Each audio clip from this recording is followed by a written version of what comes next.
आखिर मेघनाथ ने लक्ष्मण जी के मूर्छित शरीर को क्यों नहीं उठा पाया?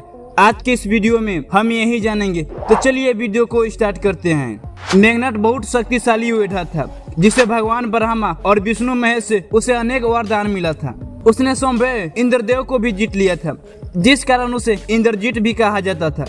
राम रावण युद्ध में जब रावण के एक से बढ़कर एक योद्धा और भाई मारे गए, तब उसने अपने सबसे बड़े पुत्र मेघनाथ को युद्ध भूमि में भेजा था।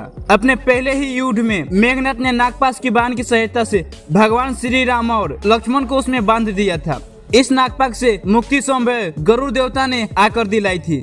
दूसरी युद्ध में मेघनाथ ने अपनी मायावी शक्तियों के कारण लक्ष्मण पर भारी पड़ रहा था और आकाश मार्ग से तीव्र गति से उन पर प्रहार कर रहा था। तब लक्ष्मण तीव्र गति से मेघनाथ का हर बाण का उत्तर दे रहे थे, किंतु मेघनाथ ने इसी बीच छिपकर लक्ष्मण जी पर शक्ति बाण चला दिया। जब मेघनाथ को कोई उपाय नहीं मिलता था और उसकी सभी शक्तियां कमजोर होने लगता, तब वो इस बाण को चलाता था। ये बाण सीधा आकाश मार्ग से आकर लक्ष्मण जी के पीठ पर लग गया। इसकी शक्ति इतना ज्यादा थी कि ये लक्ष्मण जी के पीठ में धंस गया और उन्हें शक्तिहीन कर दिया। बाण लगते ही लक्ष्मण जी के हाथों से धनुष बाण छूट गया और वो मूर्छित होकर जमीन पर गिर पड़े। जब मेघनाथ ने ये देखा तो वो बहुत ही प्रसन्न हुआ और लक्ष्मण का मृत्यु शरीर अपने पिता को सौंपने के उद्देश्य से उनके पास गया। उसने अपने सैनिकों को लक्ष्मण जी का मृत्यु शरीर उठाकर उसे लंका महल में ले जाने के आदेश दिया, किंतु कोई भी उनका शरीर नहीं उठा पाया। ये देखकर स्वयं मेघनाथ उनका शरीर उठाने के लिए आगे गया, किंतु अपनी पूरी शक्ति लगाने के पश्चात भी वो लक्ष्मण को नहीं उठा पाया।